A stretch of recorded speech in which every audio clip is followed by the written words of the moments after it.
Sir அப்போ திமுக பண்ணக்கூடியதே தான் விஜய் அவர்களும் செய்றாரு. திமுக இதே தானே பண்றாங்க.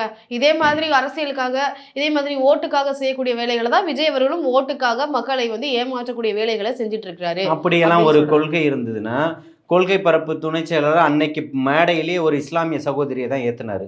திமுக யாரை ஏத்திருக்கு காட்டுங்க. ம். சொல்லுங்க. இன்னைக்கு எத்தனையோ மாவட்ட செயலாளர்கள குடுத்திருக்கிறாரு.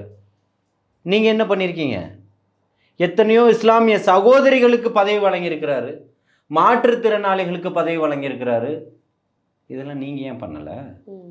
நீங்க இன்னைக்கு இஸ்லாமியர்கள் மீது மிகப்பெரிய இன்னைக்கு தான் 75 ஆண்டுகள் இல்லாத ஒரு அக்கறை இன்னைக்கு தான் உங்களுக்கு இருக்கா? இன்னும் இங்க வந்து இன்னும் நாங்க போராடிக்கிட்டே இருக்கணும். எங்கள அடிக்காதீங்கடா, எங்கள அடிக்காதீங்கடா, எங்களுக்கு வலிக்குது, எங்கள அடிக்காதீங்க. நாங்களும் இங்க பூர்வக்குடி தான், நாங்களும் இங்க ஆதிக்குடி தான் சொல்லணும். நாங்க என்ன வேற்று கிரகத்திலேருந்து வந்துட்டோமா? ம். யாரு நாங்க?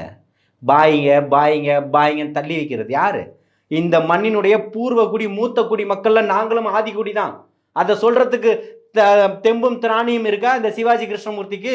இல்ல அவர்களுடைய இவர் சொல்லுவாரா? முதல்வர்? இல்ல அவர் முதல்வருடைய மகன் சொல்லுவாரா?